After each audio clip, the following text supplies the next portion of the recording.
Apakah kolesterol Anda tinggi, Anda merokok, punya diabetes, umurnya usia lanjut, tekanan darahnya tinggi atau gemuk, dan Anda merasa sering nyeri atau pegal-pegal di kaki, terutama saat beraktivitas? Mungkin itu bisa karena penyakit arteri perifer atau peripheral artery disease. Mari kita bahas. Jadi ada suatu penyakit di tungkai yang dia erat hubungannya dengan lemak, yaitu peripheral artery disease, disingkat PAD. Penyakit ini intinya adalah suatu sumbatan pada pembuluh darah arteri di anggota gerak ujung-ujung kita atau namanya perifer, termasuk pada tungkai atau kaki. Begini, tubuh kita dimanapun itu selalu disuplai oleh pembuluh darah. Perlu ada aliran yang lancar ke organ-organ kita agar fungsinya tetap baik. Jika aliran darah ini terganggu, tergantung organnya, maka bisa muncul gejala berbeda-beda karena kurang oksigen. Pada PAD, gangguan aliran darah ini bisa menimbulkan otot-otot tungkai kekurangan oksigen, sehingga akan muncul gejala nyeri atau pegal-pegal disebut dengan claudication. Nah, apa hubungannya dengan lemak? Begini, jadi gangguan aliran darah itu bisa terjadi karena ada sesuatu yang menyumbat. Apa yang menyumbat? Lemak. Beberapa faktor seperti kadar kolesterol tinggi, sering merokok, diabetes, tekanan darah tinggi, umur usia lanjut itu ternyata bisa mendukung tertumpuknya lemak di dalam dinding pembuluh darah kita, di mana perlahan-lahan tumpukan lemak ini akan semakin besar dan akan menyumbat pembuluh darah yang menuju tungkai ini. Tentu bukan hanya di tungkai, bisa saja pembuluh darah yang cenderung di bawah itu juga terkena, seperti pembuluh aorta abdomen, arteri iliaka, dan arteri femoralis. Awalnya karena penumpukan plak lemak ini, arterinya akan membesar atau dilatasi dahulu untuk menjaga alirannya, dan pembuluh darah lain di sampingnya itu mencoba mengkompensasi aliran darahnya. Tetapi seiring sumbatannya juga membesar, aliran darahnya tetap terganggu dan hantaran oksigen ke otot-otot kita akan berkurang. Nah, baru muncul berbagai gejala di tungkai kita seperti nyeri pegal-pegal, bisa terasa lemas, terasa seperti tertekan, atau intinya terasa tidak nyaman. Nah, awalnya gejala ini mungkin muncul bila beraktivitas seperti saat berjalan, berlari, atau sebagainya.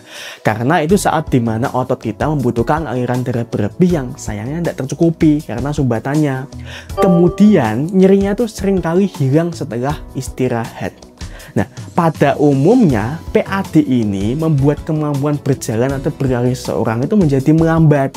Seiring PAD-nya memburuk, gejala pun bisa muncul bahkan saat tidak beraktivitas. Jika nyerinya terjadi saat istirahat, kadang muncul kebiasaan kakinya itu digantung di sebelah kasur atau sofa agar membantu meringankan nyerinya. Seperti yang saya sempat sebut tadi, yang meningkatkan resiko terjadi PAD itu bisa berupa ada penyakit diabetes, merokok, obesitas, darah tinggi, kolesterol, umur usia lanjut, terutama setelah umur 50 tahun, ada riwayat keluarga PAD, riwayat keluarga penyakit jantung atau stroke, kadar homosistein tinggi. Itu semuanya adalah faktor-faktor bisa meningkatkan kejadian PAD. Bukan berarti jika faktor itu ada, pasti terjadi PAD ya. Tapi bisa saja karena faktor itu ada, maka kemungkinan terjadi PAD itu lebih tinggi. Tentu jika kita bicara nyeri pada tungkai, tidak cuma PAD saja yang bisa menyebabkan nyeri-nyeri itu. Bisa saja karena low back pain atau sering disebut saraf kejepit, trombosis vena dalam, fenomena Raynaud, sciatica, tromboamnitis obliterans, atau tromboflebitis superficial. Untuk membuktikan PAD ini, ada beberapa pemeriksaan yang bisa dilakukan, seperti memeriksa indeks angle branchial, ultrasonografi Doppler, atau mungkin bahkan dengan CT atau MRI. Nah, jika sudah terdiagnosis PAD, memang sayangnya penyakit ini tidak ada obatnya atau tidak bisa sembuh. Hanya bisa kita kendalikan agar gejala tidak mengganggu, dan kita kendalikan agar penyakitnya tidak semakin parah. Tapi usaha yang bisa kita lakukan adalah untuk tetap mengatasi faktor-faktor yang berisiko menimbulkan penyakit jantung dan meningkatkan kemampuan kita untuk berjalan. Karena ingat, faktor-faktor penyebab PAD itu juga erat berhubungan dengan penyakit jantung dan pembuluh darah.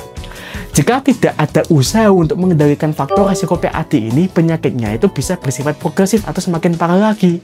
Dan bisa saja muncul penyakit-penyakit lainnya berhubungan dengan pembuluh darah, seperti kematian jaringan pada tungkai itu, bisa infeksi, bisa disfungsi ereksi, bahkan serangan jantung atau stroke. Nah, maka untuk mencegah lebih parah PAD-nya ini bisa dilakukan berbagai macam kiat-kiat. Dari gaya hidup, bisa mulai usaha untuk tidak merokok, menurunkan kolesterol, mengendalikan hipertensi dan diabetesnya. Kemudian bisa dicoba terapi olahraga sesuai anjuran dokter agar bisa mentoleransi aktivitas yang menggunakan kaki tergantung kondisi dan kebutuhan pasien. Jika diperlukan, dokter juga bisa memberikan obat atau mungkin tindakan lebih lanjut. Itu bila memang dibutuhkan. Tapi apapun itu, periksakanlah dengan dokter Anda bila gejalanya ini sudah sangat mengganggu. Jadi itu saja yang bisa saya sampaikan tentang peripheral artery disease. Ingat, salah satu hal penting dari berbagai penyakit kronis itu adalah mencegah. Jadi pastikan Anda menjaga diri dari faktor-faktor resiko yang bisa menyebabkan PAD. Begitu saja, subscribe bila Anda ingin lebih tahu tentang berbagai topik kesehatan lainnya. Semoga Anda selalu sehat dan sampai jumpa di video berikutnya.